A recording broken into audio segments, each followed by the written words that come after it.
Il n'y a que toi et toi seul qui mérites de prendre la première place, Seigneur. Nous t'intronisons maître, nous t'intronisons roi. Pour l'heure, il n'y a que notre cœur que je veux te présenter comme la terre appropriée pour recevoir la semence. Viens rendre toute pensée captive à ton obéissance.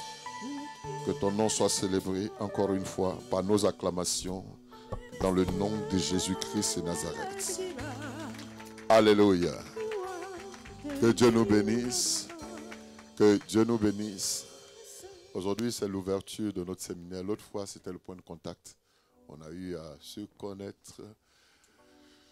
Comme il a dit, quelqu'un a un stylo. Si quelqu'un a un stylo, un bic, ce serait un stylo et une feuille. Ça serait intéressant parce que, vous savez, j'ai toujours dit que le temps, ce sont des dimensions dans l'univers dans lesquelles semble s'ordonner un ou des événements. Donc, chaque fois qu'on considère le temps dans lequel on est, on profite parce que Dieu ne permet pas. Ce même temps-là, il ne va pas revenir. Il passe. L'opportunité qui peut venir à vous. Et puis, on peut rater ces opportunités-là. Aujourd'hui, je veux parler de l'importance qui est rattachée à la grâce des pères. Et j'ai compris qu'on peut être auprès d'un père et puis ne rien avoir. Si nous ne comprenons pas l'importance de ce mot, on va passer à côté de tout. Dieu lui-même dit, quand on prie, disons notre Père qui est dans les cieux. Donc la position qu'il a révèle déjà qu'il a, à la minute où on se dispose, où on pense, on aspire à recevoir quelque chose de lui, quelque chose se passe. Un enfant et sa mère, un enfant et son père, ils peuvent se promener. L'enfant s'en fout qu'il ait l'argent dans la poche de son père ou pas, mais il croit que papa a l'argent. Je veux ça. Et le père se pose des questions, il est obligé de se casser la tête pour offrir la chose à l'enfant. Alléluia. Pourquoi? Parce qu'il considère son père comme ayant tout, pouvant tout. Alors je vais parler du père. Et puis je vais parler de l'importance de puiser dans la vie d'un père. Comment est-ce qu'on peut puiser? Je vous assure qu'il y a beaucoup qui vont reprendre des choses qui leur ont échappé. Alléluia. On va prendre nos tests. Je voulais avant toute chose bénir le Seigneur pour la vie de l'homme de Dieu. C'est une véritable rencontre, une bénédiction. Soyez bénis encore une fois. Bénis la vie de votre Père également, qui est une véritable bénédiction, et pour ici et en Côte d'Ivoire. Je veux qu'on acclame le Seigneur pour lui également. Alléluia. J'ai dit à mon fils, quand il a vu le thème, il dit non, moi je ne peux pas rester à la maison, papa. Je sais que je t'ai déjà écouté, mais je veux venir parce qu'il y a quelque chose de particulier. Sam Cham, Dieu te bénisse. Amen. Sans plus tarder, on va prendre deux tests rapidement. Je vais introduire. Et puis le dimanche prochain, on va terminer avec le séminaire. Je rentre le 4 Abidjan. Je vais pour une mission de quelques jours. Je reviens. Et puis le 16, je vais aux États-Unis. Pour 45 jours. Donc comprenez qu'on est bousculé. Le temps ne nous appartient plus. Je vous ai dit que le temps laisse des traces. Mais les traces laissées dans le temps sont écrites dans la mémoire de Dieu. Quelqu'un m'a compris? J'ai parlé français, hein? Je répète.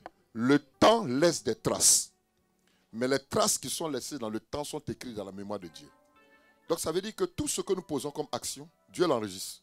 C'est lui seul qui connaît, qui maîtrise, parce que chaque action que tu poses là, il y a les retombées positives ou négatives.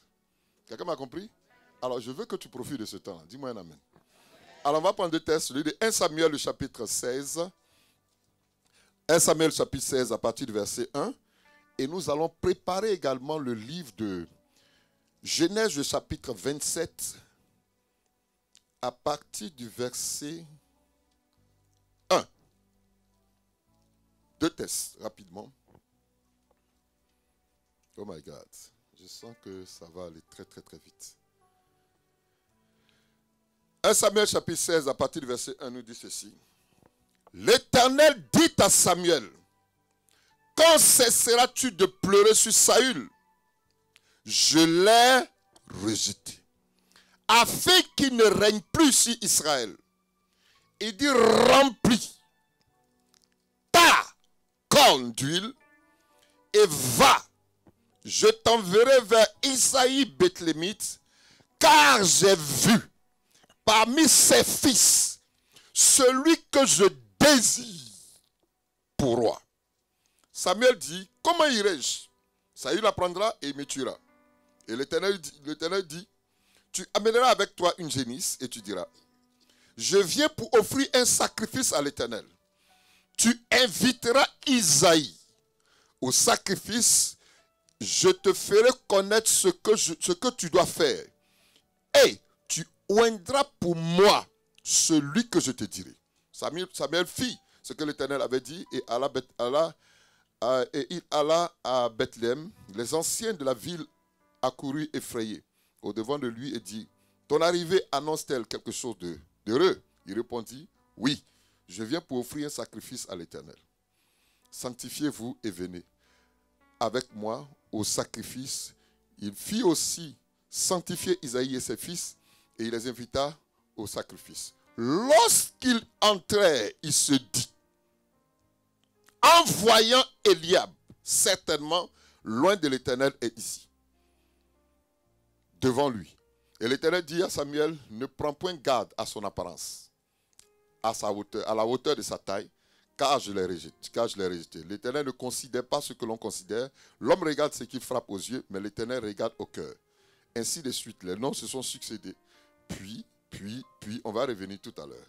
Le chapitre 27 de Genèse, le chapitre 1, nous dit ceci. Isaac devenait vieux. Et ses yeux s'étaient affaiblis au point qu'il ne voyait plus.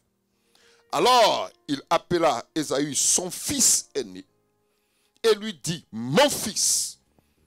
Et il lui répondit, me voici. Isaac dit, voici donc, je suis vieux. Je ne connais pas le jour de ma mort. Maintenant donc, je te prie, prends tes armes, ton carquois, ton arc, va dans les champs et chasse-moi du gibier. Fais-moi un mets comme j'aime et apporte-le-moi à manger, afin que mon âme te bénisse. Afin que mon âme te bénisse. Pas que je te bénisse. Il dit, afin que mon âme te bénisse avant que je meure. La Bible dit, Rebecca écouta ce qu'Isaac disait à Ésaü son fils. Et Ésaü s'en alla dans les champs pour chasser du gibier et pour le rapporter. Puis Rebecca dit à Jacob, ainsi de suite, ainsi de suite. On connaît pratiquement tous ces deux histoires. Je veux parler de quelque chose qui va avoir une répercussion positive sur la vie de quelqu'un. Écoutez-moi. Ce message, je l'ai vécu dans mon parcours ministériel, dans mes commencements auprès de celui que nous connaissons tous comme étant une référence dans la nation, qui est parti, après d'avoir exercé avec force, puissance, qui a démontré aux yeux de tout le monde qui est Dieu. Et il a dit qu'il ne s'agit pas seulement de prêcher, mais il faudrait que ce Dieu-là donne les preuves de qui il est. Nous l'avons vu. Dans toutes les nations, aujourd'hui, il y a les échos de ce qu'il a accompli. Mais vivre avec une telle personne était pour moi, je peux dire, une grâce, un privilège, mais un danger en même temps, parce que quand on t'annonce, on te dit fils de Kakou, il y a des choses qu'on ne doit pas trouver en toi, parce que cette personne-là ne l'a pas vécu. Il y a des choses qu'on doit voir, que toi aussi, qu'on doit voir au travers de ton ministère, parce qu'on l'aura vu chez ton père. Donc, quelqu'un m'a posé la question un jour, ah, vraiment, es-tu fils de Kakou? Je dis, oui. Est-ce que c'est une fierté pour toi d'avoir servi l'homme? Je dis oui et non. Oui, pourquoi? Parce que c'était une grâce. Non, parce que je ne peux pas me prénommer encore fils par rapport à ce qu'il a fait que je n'ai même pas encore accompli. Quelqu'un me comprend? Donc ça veut dire que, je vous ai dit qu'un nain, si un géant est plus grand que le géant. Donc si tu es monté sur le géant, c'est qu'on doit avoir ta taille. Mais cette taille-là n'a pas encore été vue. Donc je suis en train de faire mon petit bout de chemin. Mais il y a certaines choses qu'on ne doit pas trouver en moi. Alors je veux vous parler de quelque chose qui est très fort. Voici deux histoires. Deux histoires remarquables. On nous parle de Samuel, qui lui était déjà un prophète, mais qui exerçait et qui en cours de route va se trouver à aller oindre quelqu'un pour prophète. Or, au préalable, il y avait un autre prophète. On sait tous que Saül était déjà là. Et plus tard, on l'envoie pour aller oindre un autre. Et la Bible nous dit que lorsqu'il est arrivé là, quelque chose s'est produit. De l'autre côté, il y avait un homme qui s'appelle Isaac, qui lui était fils d'Abraham. Et dans son parcours également, il se retrouve dans une situation difficile parce que sa femme est stérile. Dans la prière qu'il va adresser, la Bible nous dit que sa femme va devenir enceinte. Et la situation qui va se présenter à lui, c'est qu'il y avait deux enfants dans le sein de la mère. Dieu a dit des paroles à la femme, seule la femme a entendu, le père n'a pas entendu. Et la Bible nous dit que, à la longue, le vieillard, l'homme est devenu vieux, mais il ne voulait pas partir avec la bénédiction. Il était question maintenant de transférer ou de déclarer quelque chose. La bénédiction n'était pas une voiture. La bénédiction n'était pas un champ. Parce que cet homme était riche. Mais la bénédiction était une parole. Alors, j'ai compris que beaucoup d'enfants restent enfants. D'autres deviennent fils. Mais très peu de personnes réussissent à prendre la bénédiction. Pourquoi? Parce que la grâce est une faveur imméritée. Mais la bénédiction s'arrache. Est-ce que j'ai dit quelque chose? Avoir la grâce d'avoir un père est une chose. Mais tu peux être auprès de ce père et ne rien avoir. On était tous auprès de nos pères.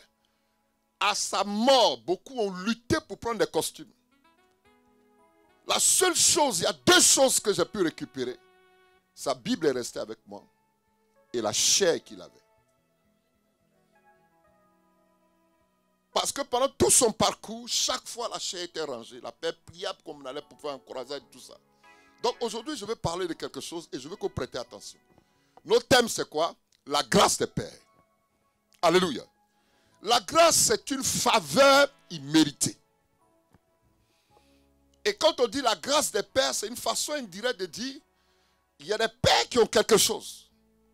D'autrement, dans d'autres thèmes, je peux dire que les pères ont certes quelque chose, mais il faille que les enfants prennent conscience que ce qu'ils ont là, c'est une bénédiction que d'avoir un père auprès de soi.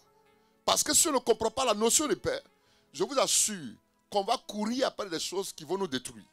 J'ai dit la grâce c'est quoi? C'est une faveur imméritée. Sachez que on ne peut pas parler enfant sans parler père. On ne peut pas parler fils sans parler père. Donc, en gros, on doit comprendre qu'il y a plusieurs sortes de pères.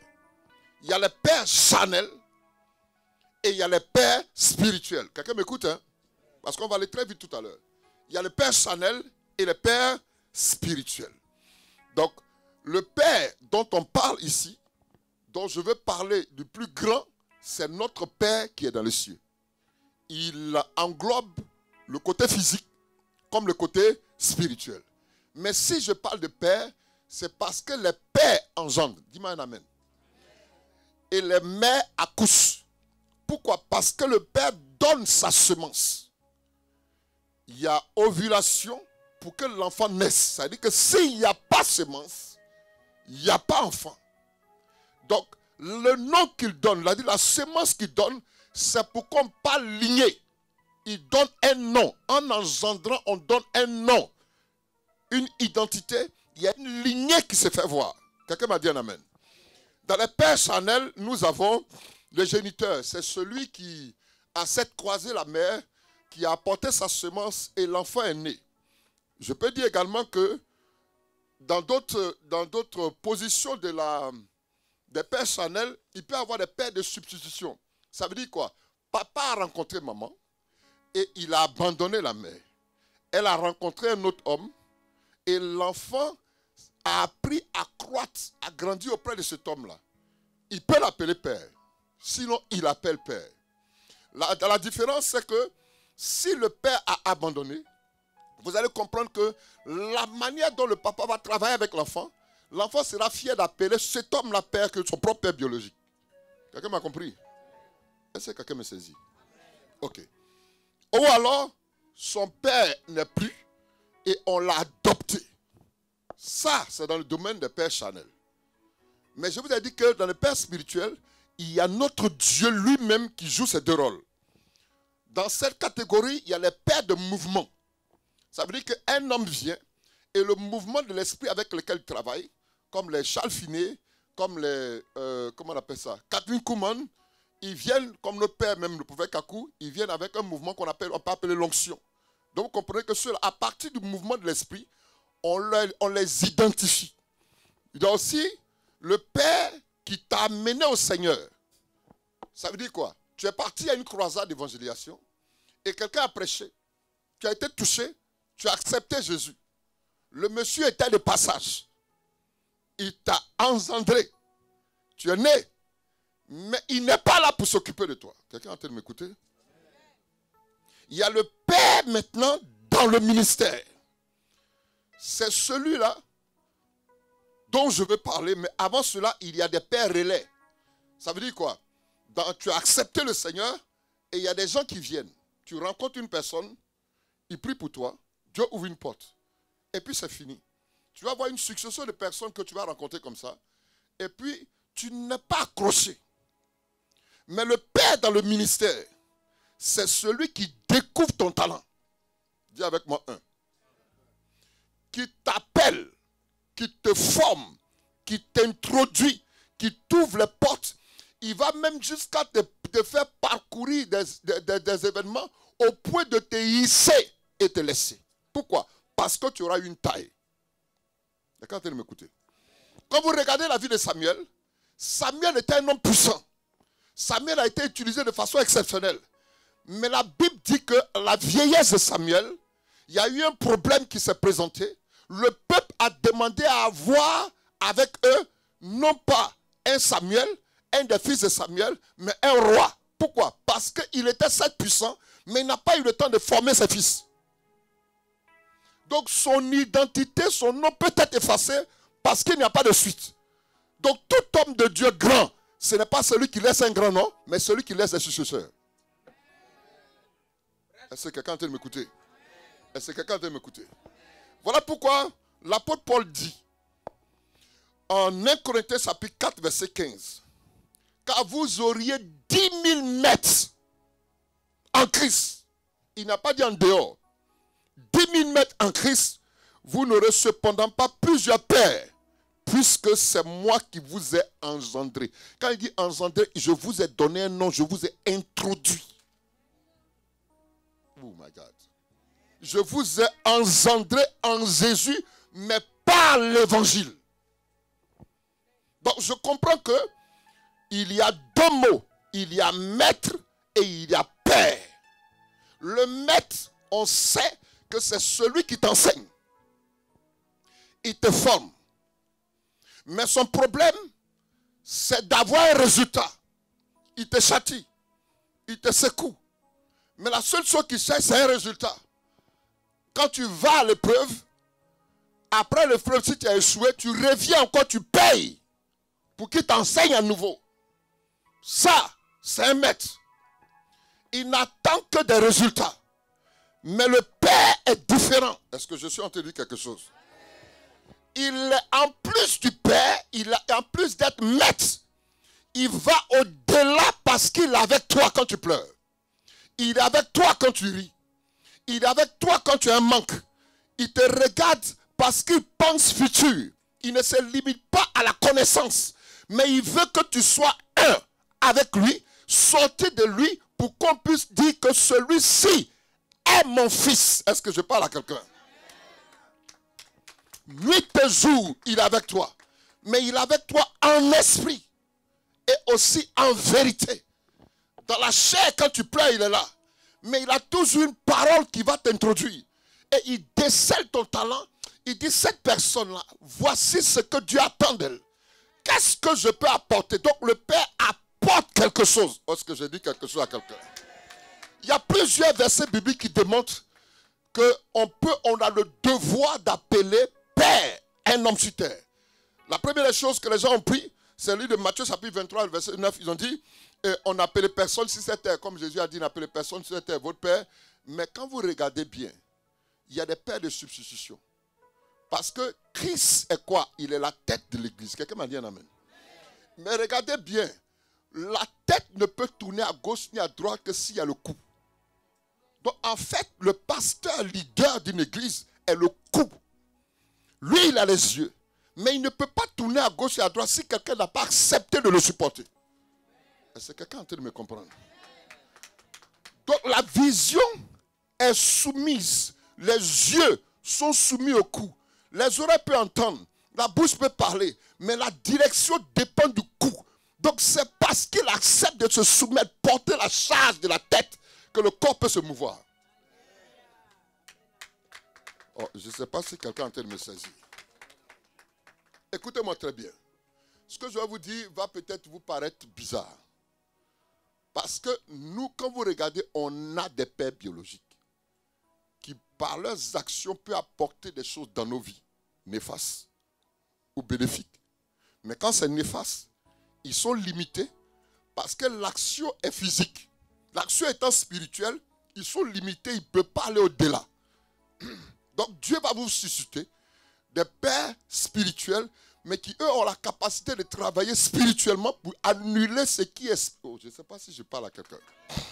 Donc à ce niveau-là, il faudrait que cette personne soit hissée pour pouvoir, de par sa vie, changer la destinée et le cours d'une personne.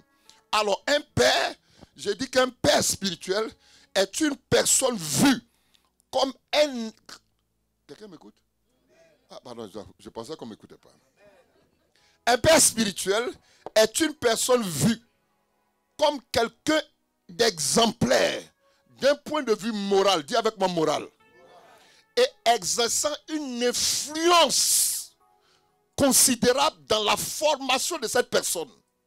Parce qu'il ne suffit pas seulement de porter le nom, mais de permettre à la personne d'être hissée, transformée.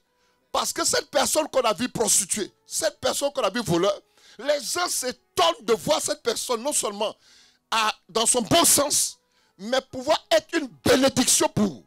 Donc en fait, le Père n'est pas une bénédiction, n'a pas de bénédiction, mais le Père est lui-même une bénédiction. Quelqu'un ne m'a pas saisi. Un Père, c'est un créateur, un fondateur, un protecteur. Un Père est un support, une sécurité, un moyen de construction important pour son enfant. Un père est celui qui engendre, qui donne un nom pour rappeler quoi? Une lignée. Un père est celui qui impose l'écoute, différente de celle de la mère. Maman parle, c'est vrai. Mais quand papa dit un mot, il y a un mouvement qui se fait dans la maison. Pas parce qu'il frappe, mais son autorité déléguée lui donne.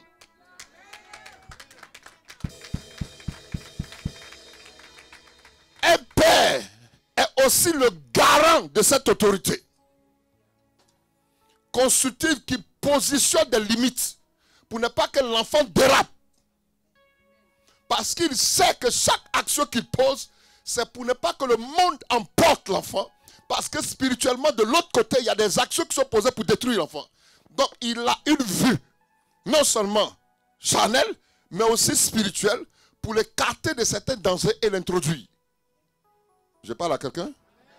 Un père est celui qui pour tous les enfants, devient, si tu veux, un géant. Est un géant. Il va plus loin pour le voir comme un exemple. Quelqu'un qui peut grimper. Je parle d'un père. Ce père-là, malgré tout, il doit avoir un cœur d'enfant, mais dans un corps d'adulte. Parce qu'il doit se mettre au niveau de l'enfant, le prendre et le faire monter. Est-ce que je parle à quelqu'un? Vous allez voir souvent que le père spirituel peut descendre à votre niveau. Mais c'est dangereux de le voir à ce niveau-là.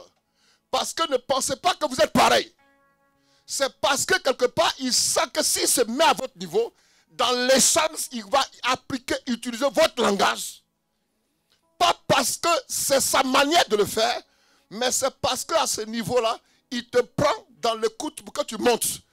Tu vas voir le père qui commence à parler le lago. Yete Daba. Pas parce qu'il parle ça, mais il se met à ton niveau pour que tu comprennes que il sait certaines choses, mais ce n'est pas là parce que plus tard, il va te faire changer de langage. Est-ce que je dis quelque chose à quelqu'un?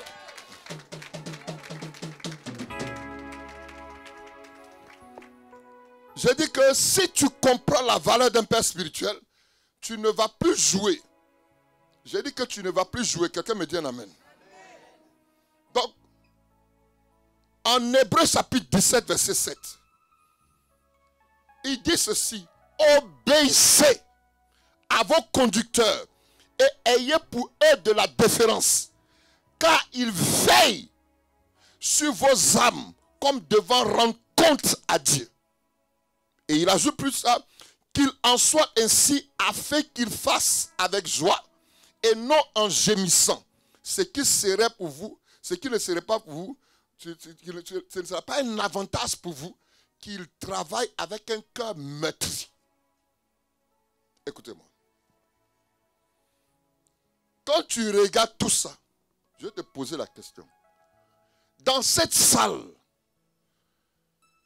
il ne faudrait pas que tu penses que le pasteur qui rentre, l'homme de Dieu qui vient dans cette salle, qui fait lever les paralytiques, les sourds, les muets, les chaises qui se cassent, est le meilleur pasteur. C'est faux. Tu ne le connais pas, il ne te connaît pas. Parce qu'il ne t'a rien apporté. Il n'a fait que te présenter Dieu, mais sans toutefois contribuer ou investir en toi. Il n'a pas souffert avec toi. Celui que tu prends sur les réseaux sociaux, qui te prie et puis les démons sortent de ton corps, n'est pas ton père. Il ne te connaît pas. Il connaît ta poche. Il connaît ton compte bancaire. Tout ce qui l'intéresse, c'est les avoirs. Ce sont des maîtres et non des pères. Ceux qui rentrent dans votre église, qui viennent, qui font des mouvements, qui partent, ils sont passagers, ils ne vous connaissent pas. Ce n'est pas votre père. Je suis de partage. Je ne suis pas ton père.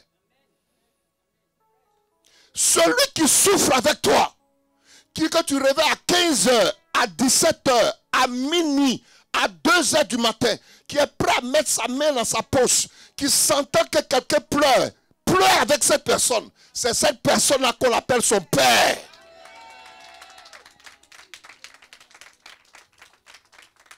Il est présent à tes côtés. Il va tisser des liens privilégiés. Tu sais qu'à certains moments, en temps normal, il ne doit pas être là. 4h du matin, il est devant ta porte. Mon fils, que c'est papa, que c'est? Non, je sens que j'ai vu quelque chose, il faut que je prie pour toi. Il finit de prier, la situation change. Pendant que l'autre qui te dit, ça c'est tes démons, il dort. Quand il t'appelle, c'est pour un Western Union. Écoutez-moi, vous êtes prêts à donner dehors. Mais vous n'êtes pas prêts à donner à ceux qui payent le prix pour vous. Oh, je ne sais pas. Donc, il n'y a pas d'enfant s'il n'y a pas de père.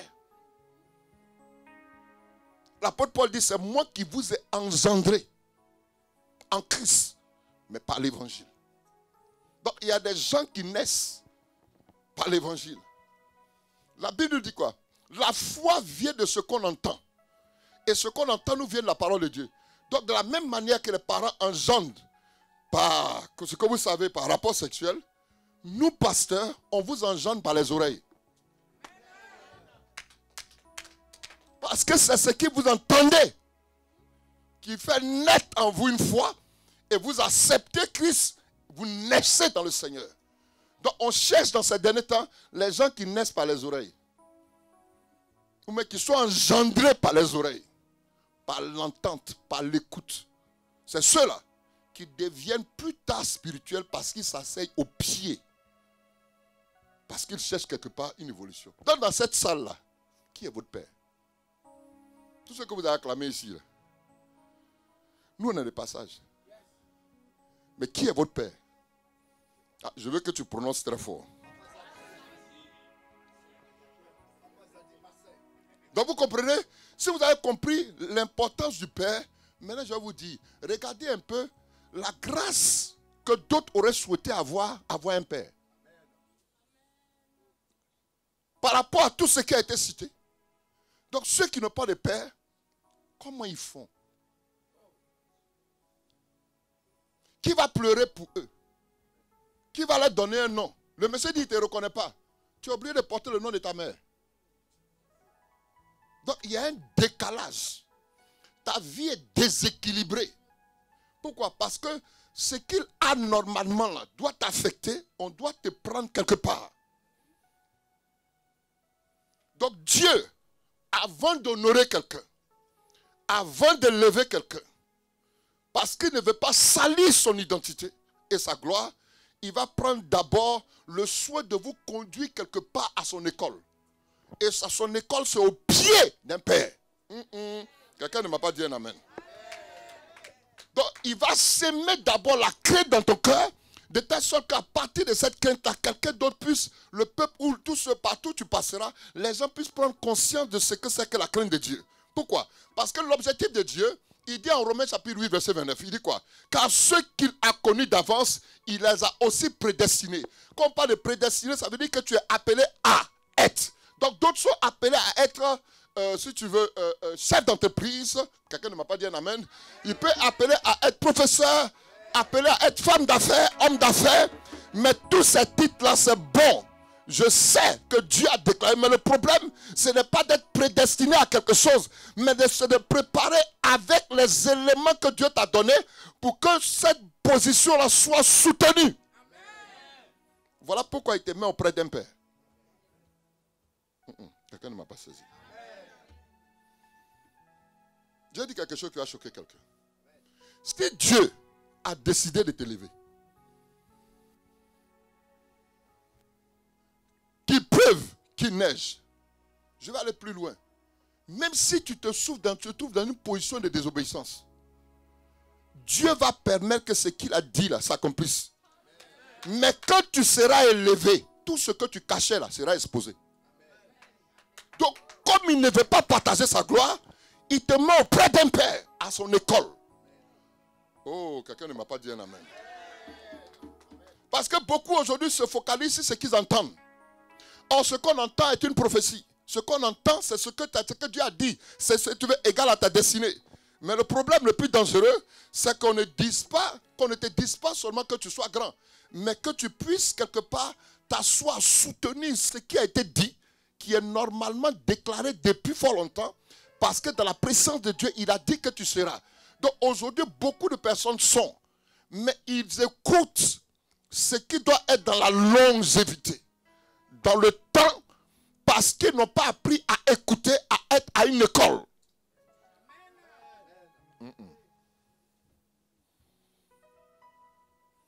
Tu peux devenir grand, tu peux devenir fort, tu peux avoir un nom, mais avoir des pieds d'agile. Parce que ça ne sert à rien d'être grand. Mais qu'est-ce qui supporte ta grandeur?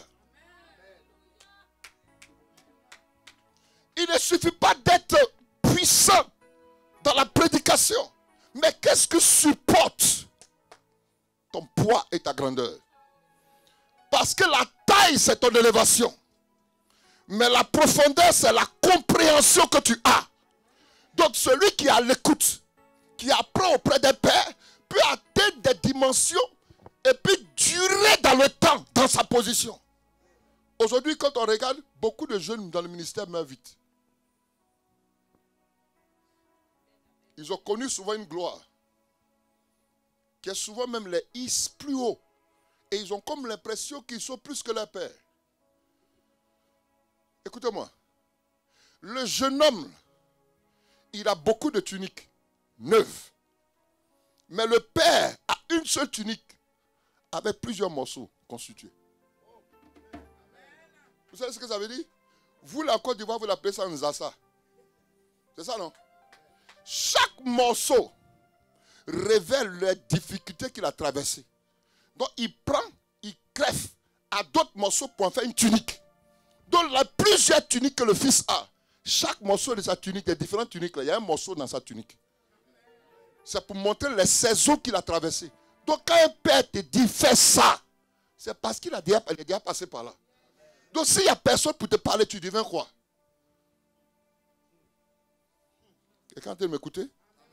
J'ai dit quoi? Tu deviens? Donc la mort t'attend. Tu es préparé à tomber dans des choses. Et tu ne sais pas pourquoi. Souvent ta vie vacille. Je prenais le temps de prendre soin de vous rendre un peu de témoignage de mon temps passé après cet homme. Et vous allez voir ce que Dieu a fait de ma vie aujourd'hui. Il y a des saisons dans nos vies qui sont, si tu veux, les saisons de grâce qui se transforment en amertume. Parce que notre Dieu n'est pas dans le temps. Dieu est éternel. Ça veut dire que chaque saison qui arrive est un problème pour le monde. Mais pour nous, on moissonne toujours dans ces saisons-là. Comment se fait-il qu'il y ait des choses qui soient bloquées? Dis avec moi un père. Dis avec moi mon père. Dis son nom, si c'est vraiment ton père. Parce que Dieu, dans ta formation à l'école, il va te faire pleurer. Il faut accepter qu'il te fasse pleurer. Dis avec moi amen. Parce que chaque pleur par lequel tu passeras va te servir soit de leçon ou de repère. Qu'est-ce qu'il est en train de nous dire? Oui. Parce que quand Dieu te promet l'élévation, il va te faire. J'ai dit, il va le faire. Les larmes là sont un langage. Même Jésus pleura. Quelqu'un m'écoute? Alors je vais parler à quelqu'un à la lumière de tout ce qui a été dit. Quand vous regardez la vie de Job, vous comprendrez pourquoi est-ce que je dis ça. Des hommes te suivent à cause de ta position, mais pas à cause de ton intérieur. Beaucoup de personnes suivent des hommes de Dieu à cause de leur position, mais pas à cause de leur intérieur. Leur intérieur est caché. Mais ceux qui veulent vraiment connaître Christ vont chercher l'intérieur. Ça peut être le battement de son cœur, la vision qu'il a pour Dieu, c'est-à-dire sa souffrance, ce qu'il attend. Parce que quand on rentre dans cette église, on ne rentre pas dans un bâtiment, mais on rentre dans un royaume. Où le Seigneur est la tête. Donc il hiérarchise les choses pour permettre à chacun d'être dans le moule. Donc on ne rentre pas d'abord dans une église, mais c'est une église qui rentre dans un bâtiment. Parce que toi, tu es une église. Tu es une brique. Quand on réussit à assembler en même temps, ça devient le bâtiment. Mais qui est à l'intérieur où l'Esprit de Dieu se meut. Donc si tu refuses d'être formé, alors tu ne vas pas prendre conscience que la brique, là, elle a besoin d'abord de ciment, de sable, d'eau, et puis on le sèche. Il faut qu'on te prenne, qu'on te colle à quelqu'un d'autre. Tu l'aimes pas, puis on met le ciment, ça veut dire coller. C'est une question de soumission parce qu'on vise un objectif, un bâtiment. Donc le travail est d'abord personnel. Quelqu'un ne m'a pas dit un amen. Alors quand vous regardez les deux tests, on comprend que dans le premier test qu'on a lu, il s'agissait de Samuel. Qui est Samuel? Samuel, sa mère n'enfantait pas. La Bible dit qu'elle avait une rivale. Les deux étaient ensemble. Le monsieur se plaisait de donner des offrandes à chacune d'elles quand il fallait monter à Silo. Silo, c'est une hauteur. Silo, c'est une montagne. Quand on monte à la montagne, on est fatigué. Chaque année, il était question d'apporter des offrandes et adorer le Seigneur. Pourquoi? En signe de reconnaissance de tout ce que Dieu a fait dans le courant de l'année. La mère n'enfante pas parce que c'est Dieu qui a rendu cette femme stérile. Ce ne sont pas les démons, ce n'est pas la médecine, mais c'est Dieu lui-même. Alors la Bible dit que chaque année qu'elle monte, Pénina la mortifie parce que pour qu'elle se sente mal. Donc elle apporte son offrande, mais elle n'adore pas. Or, on dit monter à Silo pour adorer l'Éternel des armées et lui apporter des sacrifices. Donc quand tu rentres ici, il y a deux choses qui te lient. Il y a d'abord l'adoration et le sacrifice. Donc si tu fais sacrifice sans adorer, Dieu n'agrée pas. Si tu adores sans faire de sacrifice, Dieu n'agrée pas. Parce qu'on monte à Silo en signe de reconnaissance. En fait, quand on rentre dans une équipe, on se sème. Je deviens une offrande. Mais je ne viens pas pour puiser.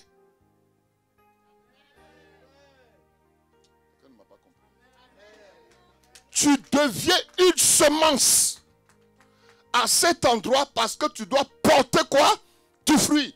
Donc Samuel n'était pas encore né. Mais Samuel ne se trouve pas dehors. La femme cherche un enfant. Dieu cherche un prophète. La femme cherche un enfant. Dieu cherche un prophète. Parce que Élie le sacrificateur en ce temps-là et ses enfants vivaient mal. La parole est rare. Il n'y a plus de prophétie. Donc Dieu est dérangé. Donc le fait que Dieu ait posé une pause sur le ventre de cette femme, c'est pour que cette femme d'abord prenne conscience du besoin de Dieu. Donc elle cherche un enfant, Dieu cherche un prophète. Tu cherches un travail, Dieu cherche des moyens. Tu cherches quelque chose, Dieu cherche. Donc la Bible dit, elle est dehors, elle pleure. Mais ce jour-là, elle décide de ne pas s'arrêter dehors, mais elle va mettre ses pieds dans le temple. Parce que dans le temple, il y avait des pleurs du bébé. Dehors, il y avait des lamentations et des humiliations. Tu as cherché lamentation et humiliation dehors. Mais quand tu franchis le seuil de cette porte, c'est parce que tu es à l'écoute, tu cherches quelque chose. Et ce que tu cherches est rattaché aux besoins de Dieu. Ce que toi tu cherches, ça, c'est rattaché aux besoins de Dieu. Seigneur, donne-moi l'onction. Pourquoi? Seigneur, donne-moi un bébé. Pourquoi? Seigneur, donne-moi un travail. Pourquoi?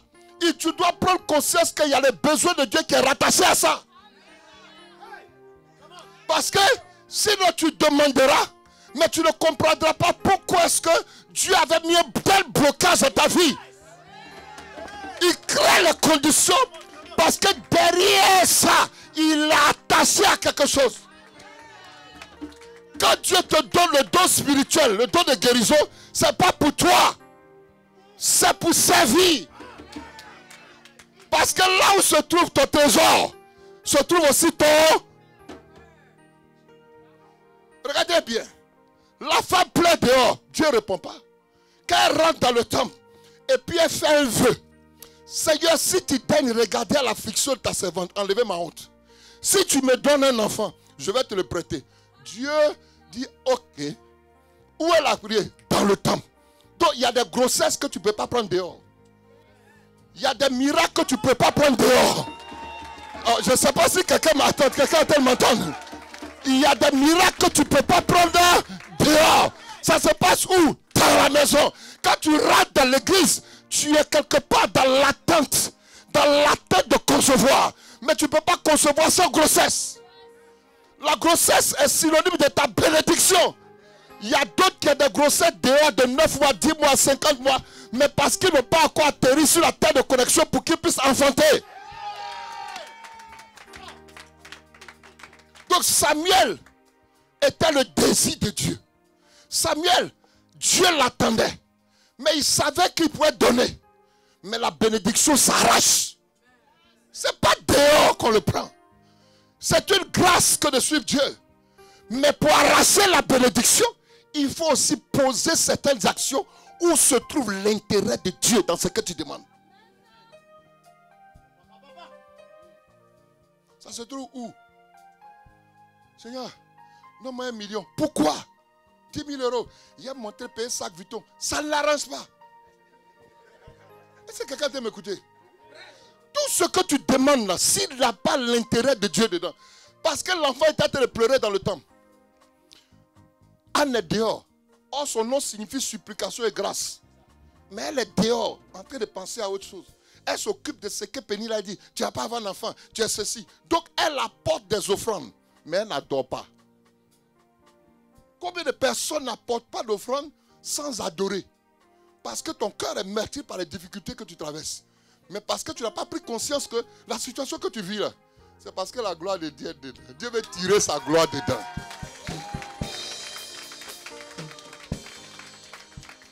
Alléluia.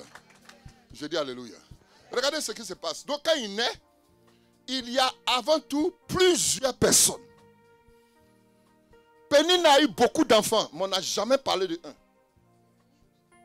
Mais le seul Samuel, jusqu'à aujourd'hui on parle de lui.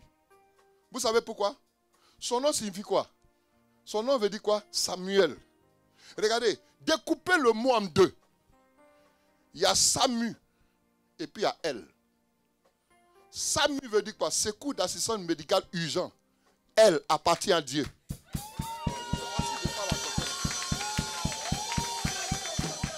Elle veut dire Dieu. Donc Dieu sent qu'il y a urgence dans le pays. Il y a urgence parce qu'on doit oindre des rois. Ce n'est pas les nécessiteux qui oignent les rois, ce sont des prophètes qui doivent oindre les rois. Donc il y a urgence. Pour que Dieu puisse agir, il crée les conditions, il crée l'urgence. Que la femme prenne conscience quand l'enfant naît. Elle prend l'enfant, elle le prête à Dieu. Elle dit, ce que j'avais dit là, voici pour toi. Dieu va lui donner 5 autres. Parce qu'il n'a pas le crédit de quelqu'un. Il n'a pas de dette. Il n'est redevable de personne.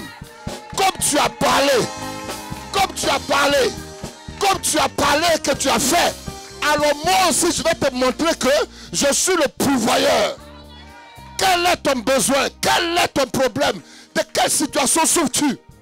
Pour que tu prennes Dieu en disant que Dieu a ton crédit.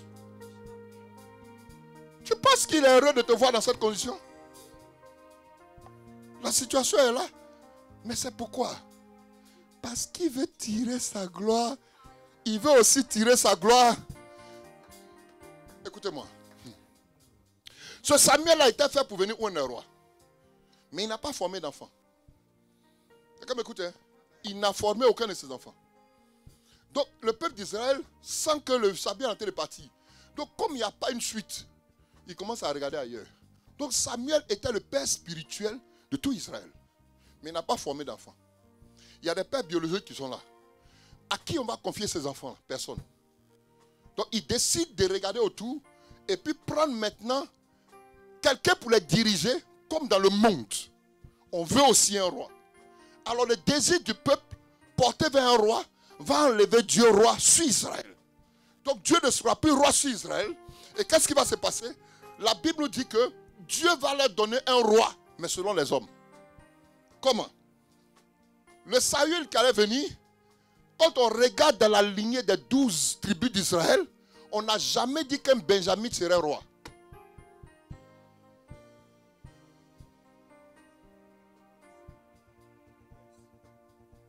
Saül sort de la tribu de Benjamin.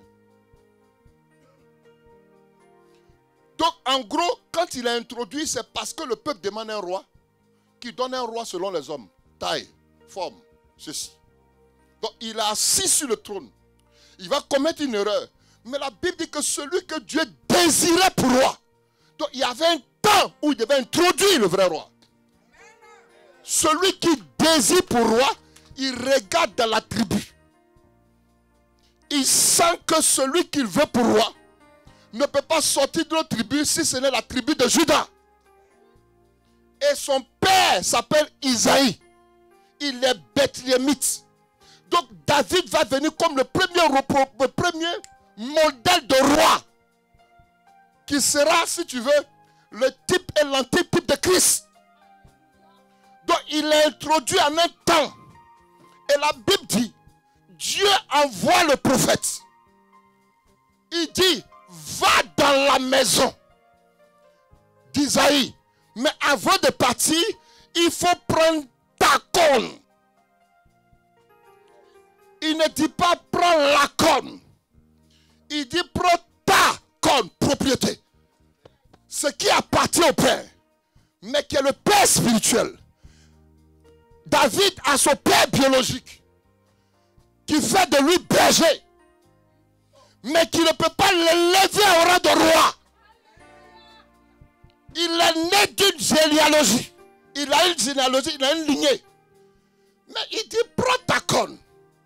Alors que pour David, pour Saül, c'est Saül qui s'est déplacé et qui est parti vers David. Et du moins vers Saül, vers Samuel.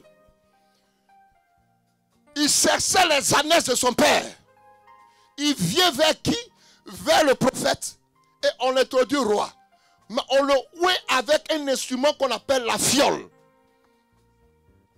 La fiole et la corne sont deux choses différentes. La fiole est faite des mains d'homme. La fiole, si c'est le récipient est en dur, le bout, l'orifice de sortie est mince. Donc, si c'est en plastique, ça veut dire qu'on peut appuyer selon le désir du cœur d'un homme. Donc, il donne, il oint avec ce qui vient des hommes. David, Saül est oint avec un instrument fait de mains d'homme. Mais comme celui qui désire pour roi se trouve dans une maison, il dit prends ta corne. Or la corne c'est la défense de l'animal. La corne c'est ce qui fait qu'il se défend. Donc la force de l'animal. On ne peut pas utiliser la corne sans sacrifice. Il faut d'abord tuer l'animal. Prendre sa force. La corne n'est pas faite des hommes. C'est fait de Dieu. Dans le langage prophétique, la corne est une trompette pour rassembler. Parce que ça allait être un rassembleur. Et non quelqu'un qui va disperser. Donc si je veux bien comprendre, en bon français, je ne dirai pas corne ou fiole. De laquelle reçois-tu, mais je vais dire duquel. C'est une erreur duquel. Mais duquel des contenants.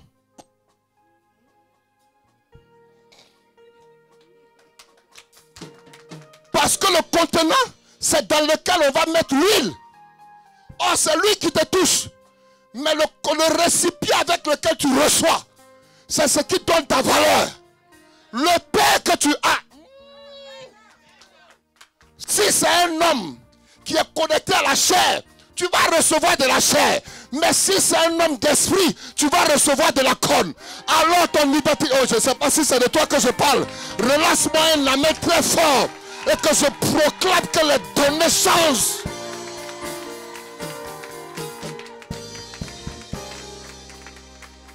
On a des pères charnels, on a des pères spirituels. Donc je considère que Saül est comme un père charnel. Et David devait recevoir. Donc Samuel arrive. Mais je suis choqué que Dieu dise à Samuel, toi qui vois, la Bible dit qu'aucune parole ne sortait de la bouche de Samuel sans que Dieu ne l'accomplisse. Samuel voit. Parce qu'en ce temps, hein, on appelait les prophètes des voyants. Mais pas des voyants des prophètes. Quelqu'un ne m'a pas compris. On appelait les prophètes, ceux qui ont le titre de prophètes des voyants. Mais pas ceux qui voient des prophètes. Parce que quelqu'un peut faire le maraboutage et puis voir. Et vous les appelez prophètes sur le Facebook. C'est pas parce qu'ils voient qu'ils sont prophètes. Mais c'est ceux qui sont le titre de prophète qui voient. Donc tous ceux que vous appelez prophètes ne sont pas prophètes. C'est pas parce qu'ils voient qu'ils sont prophètes. Mais j'appelle un prophète un voyant. Donc Samuel a les yeux de Dieu. Samuel doit aller où quelqu'un pour roi. Dieu lui dit, va dans la maison d'Isaïe. Va dans la maison d'Isaïe le Bethlémite. Dieu sait que celui qui veut oindre se trouve dans la brousse. Mais il lui dit, va dans la maison de son papa. Alors qu'il est en brousse. Ça veut dire quoi? Celui qui veut prendre, il faille qu'il reste, il cherche dans sa généalogie. Pour trouver d'abord son père avant de le bénir.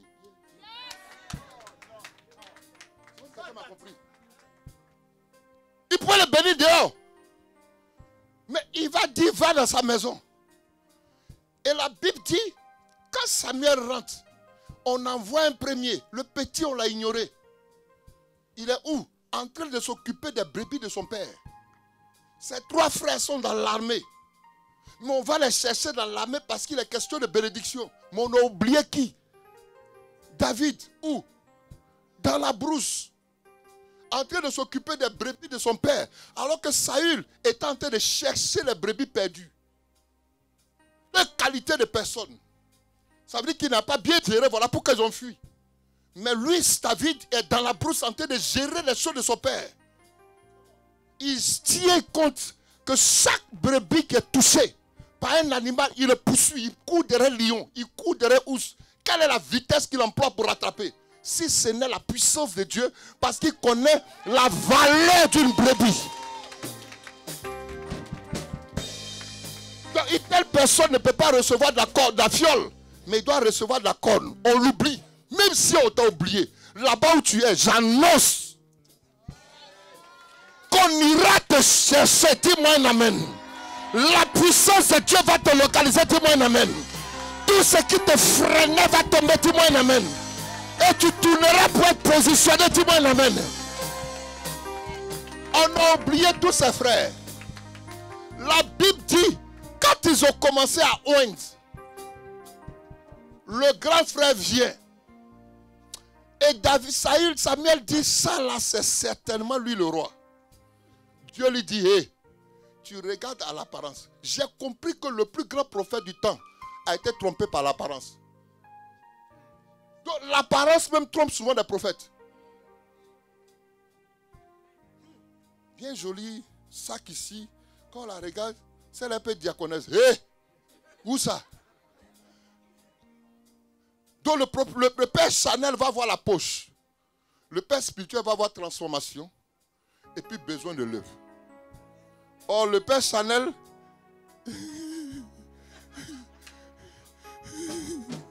c'est ça qui m'intéresse. C'est ça qui m'intéresse. Mais le père spirituel voit une âme avec qui il va faire quelque chose pour aller très bien. Donc on va chercher David. Les 7 vont passer, mais sans être utilisés. Parce que les 7 jours, Dieu a travaillé. Le 7e jour, il s'est reposé. Mais celui qui devait prendre, c'était le 8e. Or, 8, c'est le chiffre de l'alliance. Oh. On devait aller chercher quelqu'un qui a une alliance. Qui, dans la présence de Dieu, a été déjà préparé. Il a été prédestiné à être roi.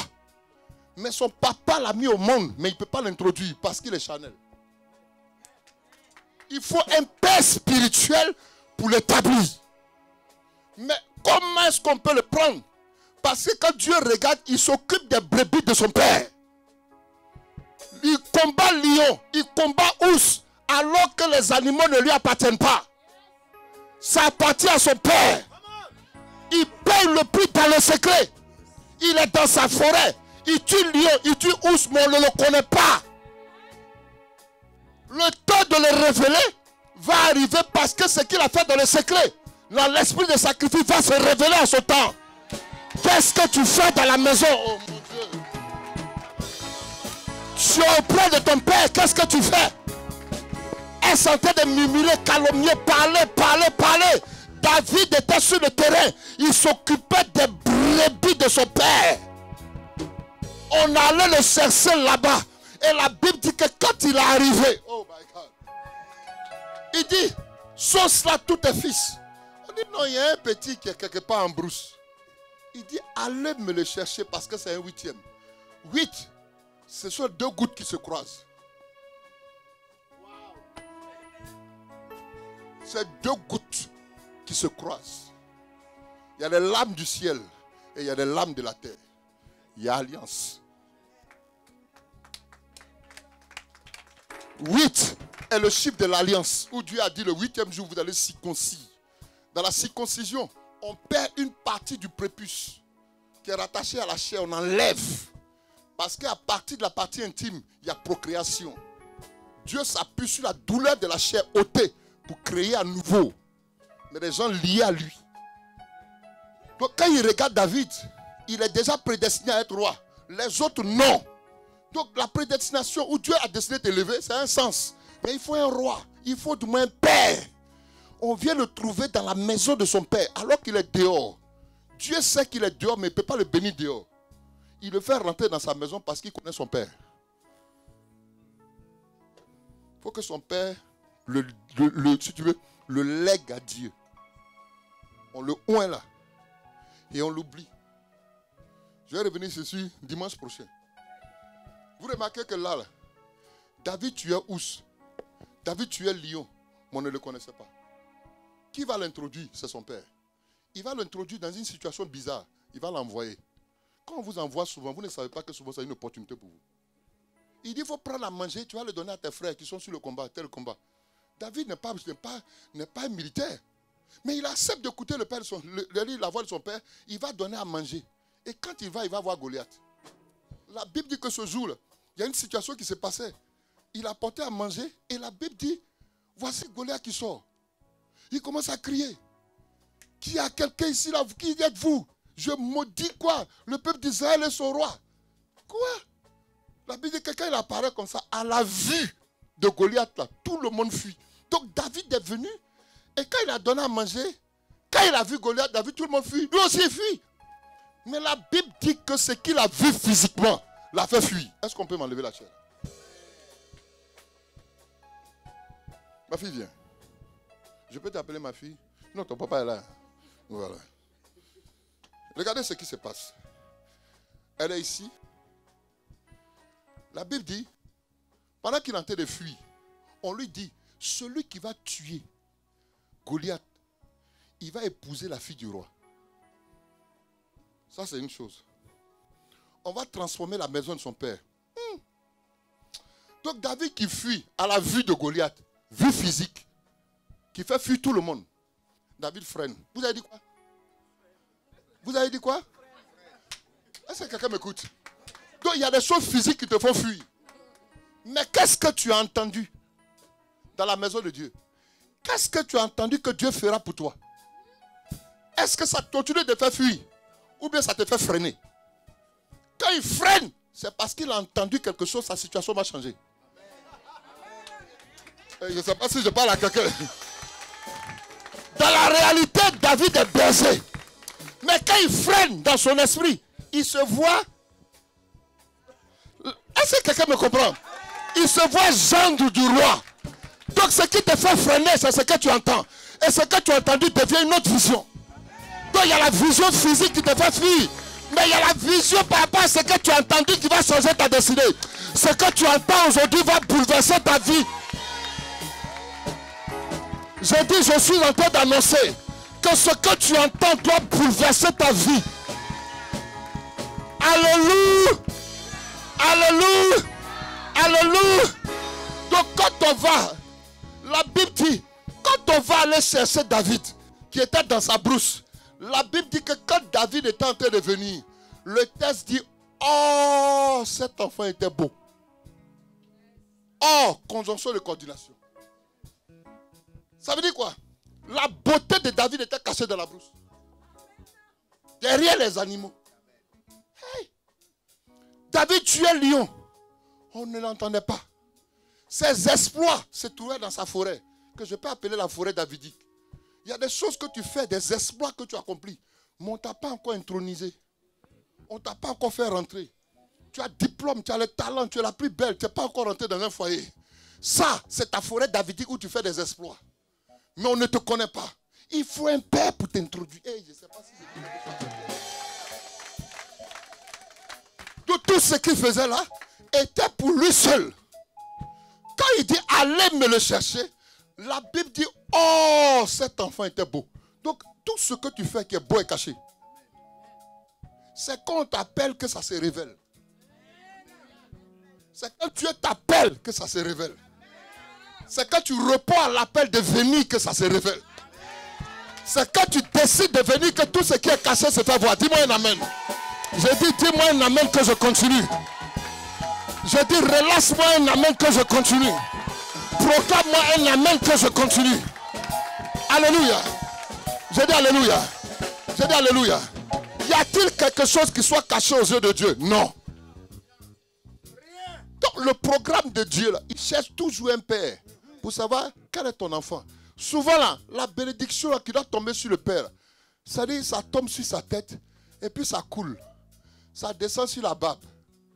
Mais la barbe là, il faudrait que la barbe soit comme ça pour que ça tombe sur le vêtement.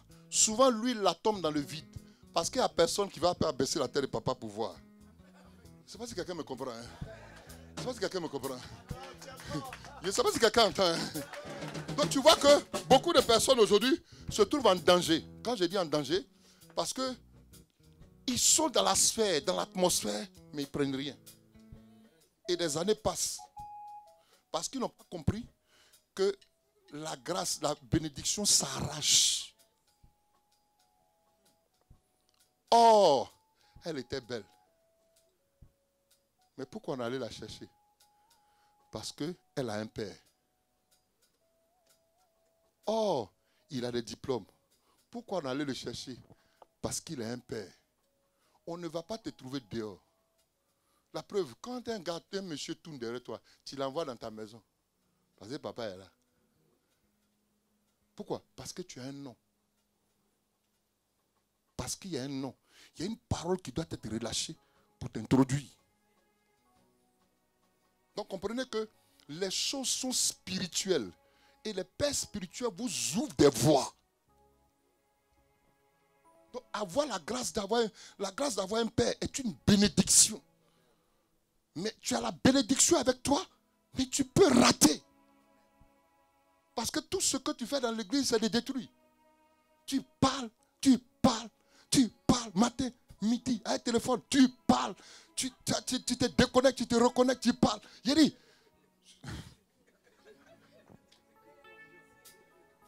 tu t'encourages dedans. Dis à quelqu'un, continuez. Mon père spirituel me disait, Paris qui tue les prophètes. Il dit, Paris qui tue les prophètes. Donc, sa grâce est cachée. Je vais mettre une pause.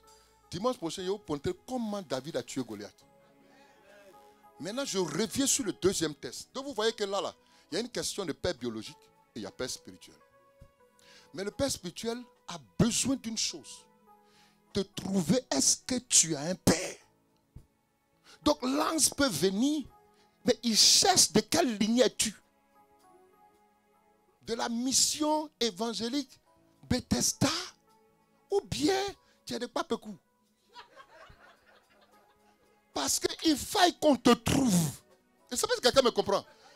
Quand Dieu déverse là, la Bible dit en Apocalypse, il dit passe à l'ange de l'église 2. C'est le pasteur. Donc il lègue et il distribue. Donc voilà pourquoi il dit que Dieu n'est pas rancunier, mais il se souvient. Écoutez-moi bien. Hein. Quand vous allez prendre Esaïe, dans Genèse chapitre 49, vous allez comprendre. Le vieux père, Isaac, comment il s'appelle? Jacob, il a eu 12 fils. Le jour où il devait mourir, il a réuni ses 12 fils. Et il a commencé par le premier. La parole qu'il a déclarée sur le premier, là, Ruben, tu es le premier de tous mes enfants. En temps normal, tu dois avoir la prééminence, mais tu ne l'auras pas. Parce que de mon vivant, là, tu as voulu toucher à ma jeune fille. Et puis Dieu a agréé. Cette parole a affecté les Rubénites jusqu'à aujourd'hui. La tribu de Ruben. Cette même parole a affecté la vie de la tribu de Juda pour qu'il soit roi. Donc chaque parole qui a été déclarée sur chaque tribu a affecté chaque tribu. C'est qui a parlé? Le père. Le deuxième test nous parle d'un homme qui s'appelle Isaac. Isaac, qui est-il? C'est le descendant d'Abraham. De son vivant, son père l'a béni. Dieu a béni Abraham. Dieu a dit, toutes les familles de la terre seront bénies en ta postérité. Donc il met au monde Isaac. Isaac est affecté par cette bénédiction parce que Isaac fait le sourire de son père. 32 dents dehors. Quand il le voit, il sourit. Mais Isaac a été éprouvé en Genèse chapitre 22. 2 plus 2, 4. Dieu allait l'équilibrer, il allait l'éprouver physiquement et spirituellement. La Bible dit, on dit qu'Abraham a été tenté là. Il a été éprouvé. Ce n'est pas seulement Abraham.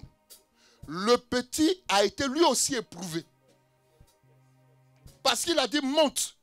Il faut me livrer cet enfant en sacrifice. L'enfant monte avec le papa.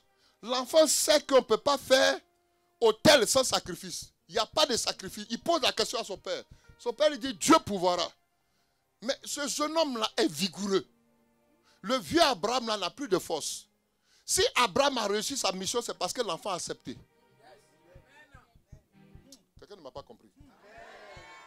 Ça veut dire qu'Abraham pouvait échouer si son fils refusait. Donc comprenez que dans le parcours de la marche de chaque jour, Abraham a enseigné à l'enfant l'esprit du sacrifice.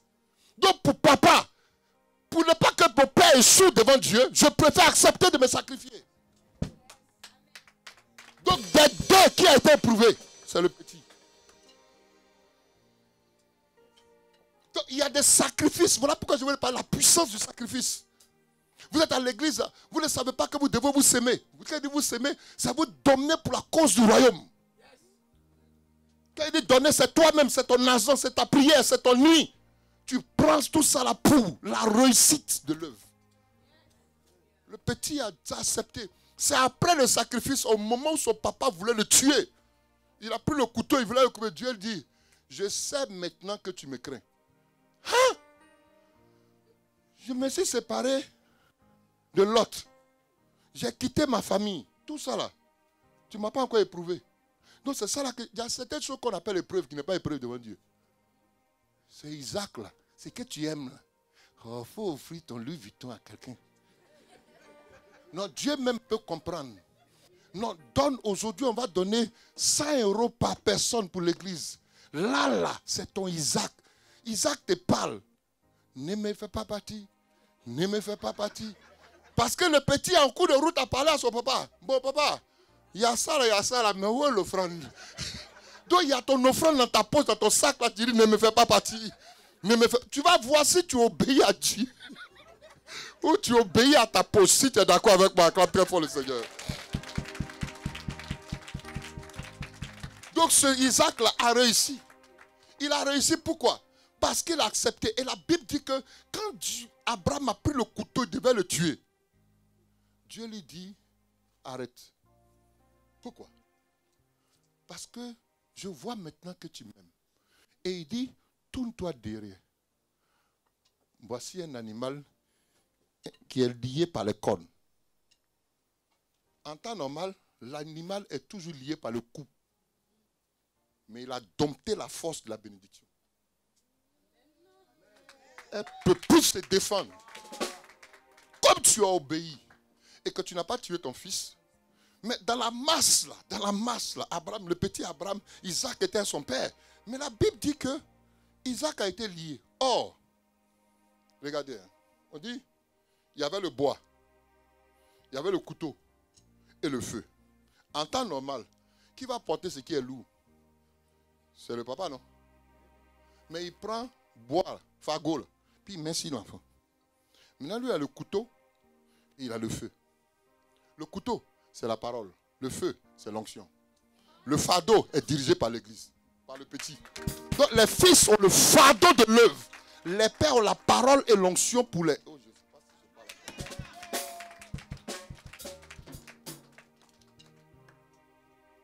Ils sont en train de partir. Isaac ne sait pas que la fin pour lui est bonne. Quand ils arrivent là, qu'Abraham prend le couteau, il veut le couper. Dieu lui dit, ne le tue pas. Pourquoi? Parce que l'enfant a été lié. Il a accepté d'être lié. Bon, il y avait couteau, il y a feu, il y a fardeau. Où est sortie la corde? La corde là, c'était l'alliance d'Abraham. Donc, comme on l'a lié à l'alliance de son père, Dieu dit, celui qui tue Abraham, il devient mon ennemi. Donc Dieu ne peut pas tuer ce qui appartient à Abraham. Donc il y a des malédictions qui ne peuvent pas te tuer quand tu es lié à une alliance. Mais l'alliance de ton père, la corde là, c'était l'alliance entre Abraham et Dieu. Donc quand l'enfant accepte de se lier, il se lie à l'alliance de son père. Or dans cette alliance-là, tout ennemi d'Abraham devient ennemi de Dieu. Donc Dieu ne peut pas tuer ce qui appartient à Abraham. Parce que lui-même, il est du côté d'Abraham. Donc il y a des choses qui ne peuvent pas t'atteindre quand tu rentres dans l'alliance de ton père.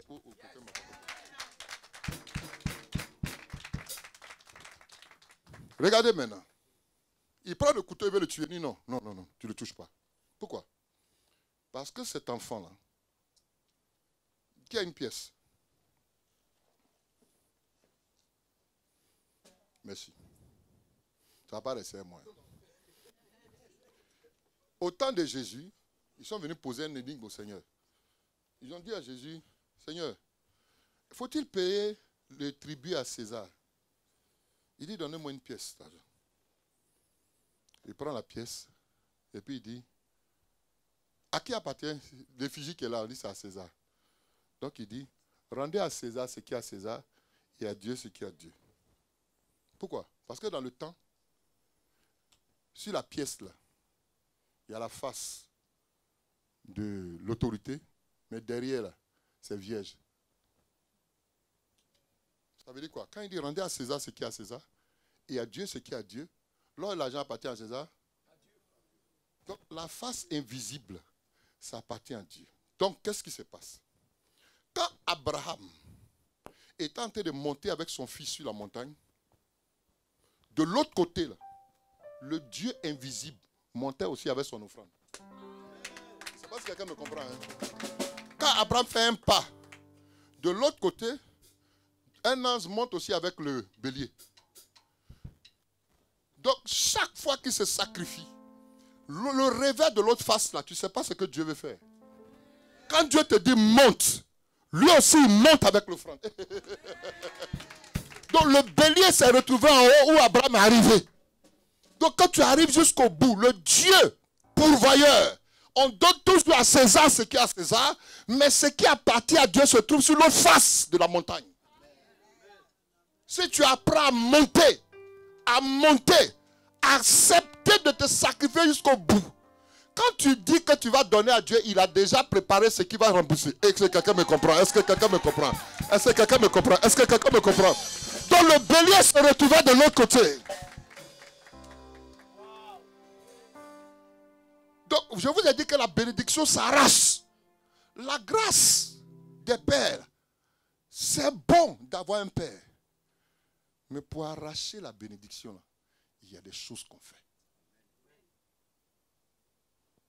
Et généralement, l'Église n'aime pas l'esprit de sacrifice. L'Église n'aime pas donner.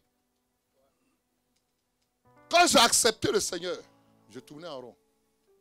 Quand j'ai croisé mon père spirituel, le prophète Kakou, Dieu me dit, tu as des choses à lui donner. J'étais dans ma chambre, mes pieds ont commencé à rire. Moi, lui qui a l'onction qui fait pousser pied, moi, il va lui donner quoi? Généralement, la réaction première, c'est ça. Qu'est-ce que tu peux donner?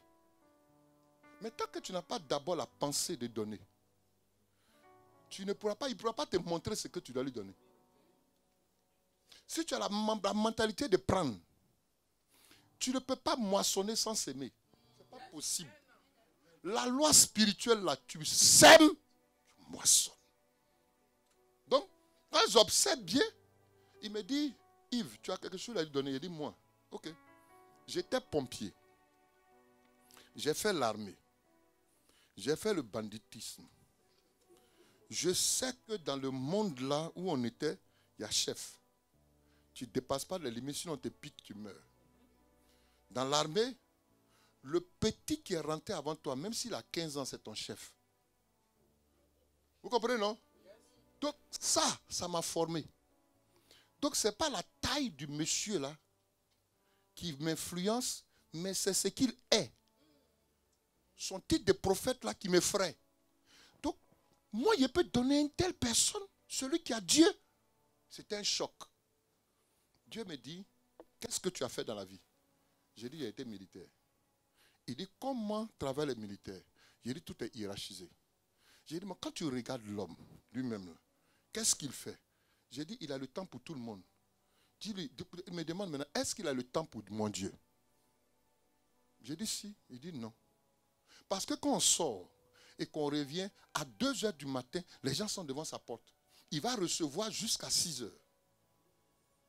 Et le lendemain, c'est réparti. Il dit, organise tout. J'ai dit, moi-même. Il dit, oui. J'ai dit, bon, d'accord, mais moi, je suis pompier. Je n'ai pas le temps. Il dit, ok. À qui appartient le temps? Pourquoi tu travailles? J'ai dit, je travaille pour avoir l'argent. Il dit, quand tu travailles là, est-ce que tu n'as pas de dette? Il dit, oui, ça, mais à partir du 5 là, je prends avance sur salaire. Il dit, bon, moi, tu travailles pour moi, je m'occupe de toi. J'ai dit, ok. Je suis rentré dans un jeûne de 30 jours. J'étais dans le jeûne de 30 jours quand Dieu m'a dit, petit, va rendre démission. J'étais à 2 mois, à 2 ans de prendre ma retraite. C'est-à-dire que je ne travaillais plus et puis l'argent venait. Dieu me dit, laisse tout.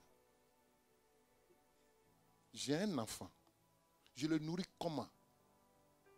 Parce qu'il voit son intérêt. Mais qui n'est pas peut-être le mien. Ce n'est pas moi qui vais manger. Mais c'est l'homme-là. Je dois investir en lui parce que c'est son temps.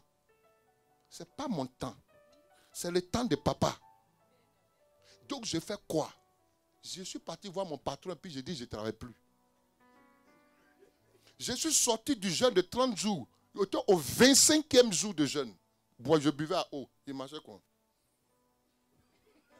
Quand il s'est arrivé, tout le monde où s'appelle pompier, mais regarde, mais que tu es malade. Il dit oui, je suis malade. Parce que tu allais expliquer quoi? Ils ne sont pas spirituels pour comprendre. Qui m'a donné la force au 25e jour de me marcher? Dieu. Pourquoi? Parce que je partais pour dire quelque chose. Donc quand je suis venu m'asseoir, le patron me regarde, qu'est-ce qu'il a dit? Ah, je suis venu voir que je veux rendre ma démission. Il dit, mais quoi, tu es malade? Je dis, oui, je suis un peu malade. Il dit, tu rends ta démission pourquoi? Qu'est-ce que tu as fait? Je dis, non, je dois servir Dieu. Il s'est moqué de moi, je t'assure. J'ai dit, je regarde l'homme. C'est-à-dire, vous voyez les moqueries qui font, où on tourne au bout de ta chemise. Là. Mais c'est rentré, mon ami, c'est rentré. Donc quand je le regarde, je vais dire, je vais désister. Seigneur me dit, lève-toi. Il dit, bon, comme tu veux être pasteur, pasteur. Le monsieur est mort. Oui, dans Gougougou, il est mort. Moi, il vit encore, hein. Je suis pasteur. Je ne suis pas farceur, je suis pasteur. Donc, j'ai rendu ma démission. Quand je suis venu le voir, j'ai vu le prophète Kakou, le papa. Il dit, papa, je viens de te dire quelque chose. J'ai abandonné mon travail pour te servir. Papa Kakou a pleuré. Papa Kakou, il a coulé de larmes. Il dit, quoi, Yves? Pour moi? J'ai dit, oui, pour toi. Parce que j'ai des choses à faire. C'est comme ça que j'ai abandonné tout. Puis je suis venu auprès de lui. Je suis dans sa chambre, dans son salon. Quand il fait ça, j'ai dit, je m'occupais pratiquement de tout. Donc le monsieur, dehors, lui aussi il parle de moi. Quand il entend prêcher, là, Yves, est-ce que tu vois ce que je vois? Mon ami, il ne voyait rien. Quand c'est dit la vérité, il ne voyait rien. Ça là, il n'y a pas de menton dedans. Bon, il ne voyait rien. Est-ce que tu vois ce que je vois? Mais tu me tapes ma partie, Yves, la Côte d'Ivoire. Il dit, hey, l'homme là, tu as dit. Mais pendant qu'il faisait ça, qu'est-ce que moi il faisais? Il prêche et puis il suit son front. Voilà le monsieur ici. Moi je suis comme ça. Donc il fait tout pour me mettre à sa taille. Il attrape son micro. Quand il voyage, il vient en France. 7 jours. 7 jours, je suis en jeûne. Quand il pose cette action, il va en chose. Quand on va en programme, pendant qu'il est en train de prêcher, quand il donne une parole, il dit, Seigneur, ne permets pas que la parole ne pas s'accomplir. Pour ça, pour voir, pourquoi on voit qui? Lui, pas moi. Ce n'est pas mon temps. Donc quand il crée Yves, est-ce que tu vois ce qu'il voit? Il ne voit rien. Donc qu'est-ce que Dieu va faire? Un jour, on est parti en croisade. Sa femme n'est pas là. On est 2 dans la chambre. Excusez-moi, hein. Quand on va prêcher, on est des hommes, on a des culottes. Il y avait 3 culottes ce jour-là. Il a porté le premier, c'était dans la douche. Deuxième, dans la douche. Troisième, là, il doit aller en croisade. Sa femme n'est pas là. Puis il rentre dans la douche. Qu'est-ce qu'il voit? Cyril de mon ami garçon. Et Dieu me dit, qu'est-ce que tu vas faire? J'ai pris, j'ai commencé à chanter en lavant. Alléluia. J'ai lavé quoi? Son intimité. Je suis rentré dans son intimité. J'ai lavé avec zèle. Quand j'ai fini, j'ai déposé. À peine je sortais des toilettes, de la douche, il m'a croisé. Quand il a fait ça, il a vu. Il s'est tourné vers moi. Quand il a touché mon épaule, il y a eu l'onction. Je n'ai pas jeûné pour avoir l'onction. J'ai dit, Dieu souvent met le vide. Il te met en face de certaines réalités, qu'est-ce que tu vas faire? Non, il faut que quelqu'un d'autre vienne faire. Ça n'est pas mon travail. Hey, sa femme n'est pas là. Si elle ne t'a pas dit qu'elle avait slip, elle s'est écrit sur mon dos, elle avait le slip. Non, je parle des choses terre à terre pour que vous compreniez. Je dis, ce test-là, je l'ai vécu. Oh, il est l'heure, je ne sais pas. On termine dimanche prochain, ben, je peux. Mais le continuer un peu. Donc, regardez un peu. Je suis sorti avec l'onction en lavant slip. Peut-être pour toi, là, c'est une offrande. Peut-être pour toi, là, c'est le temps de jeûne, de prière pour ton père. Peut-être pour toi, là, c'est dans un canevas où Dieu t'attend. Il a créé ça spécialement pour que ce soit une bénédiction. C'est ça qui va te permettre d'arracher quelque chose. Les gens jeûnaient et priaient. Donc quand ils crient, Yves, est-ce que tu vois ce qu'il va? Je ne voyais rien. Qu'est-ce qui va se passer? Quand le monsieur meurt, le premier jour, il met pied en France ici. On demande, mais homme de Dieu, non, je suis Yves Belga. Attends, Yves de Kakoula, viens prêcher. Donc quand j'ai crié, je suis à son front, lui il criait Yves. Il était en train de faire ma publicité. Parce que tous les réseaux, jusqu'à les vidéos là, c'est Yves. Donc on connaît Yves protocole. Donc si son père a, en disant Yves, il m'ouvrait les portes. Moi physiquement, je suis à son front. Il y a des petites choses qui vont t'ouvrir les portes. J'ai parlé tout à l'heure de l'action qui a ouvert les portes à qui? À David. Pourtant, son père biologique est là. Ton père biologique t'a amené à l'école. Mais spirituellement, tout est fermé. Qui va ouvrir? Pourtant, tu as un père. Vous êtes assis. Tu ris à lui. C'est ton pote. Il a dit, il ne faut pas te familiariser à l'onction. Quand tu commences à t'habituer à ton père, c'est un danger.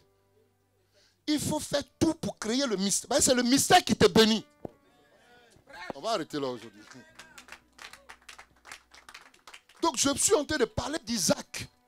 C'est ce Isaac-là qui va se trouver en confrontation avec sa femme. Sa femme a un besoin. Elle veut enfant. Son mari est là. Il regarde. Une façon indirecte de dire, mais toi là, ta maman était stérile. Mais comment toi tu es venu? Parce que ton père Abraham a prié. Ok.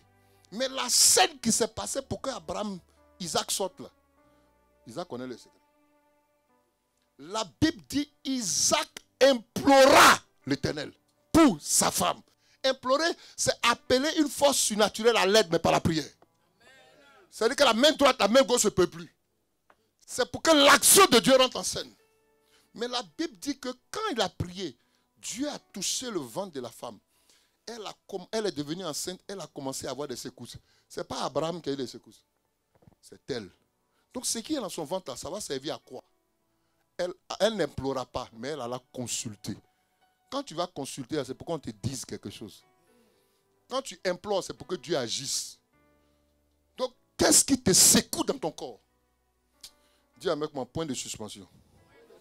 Dimanche prochain.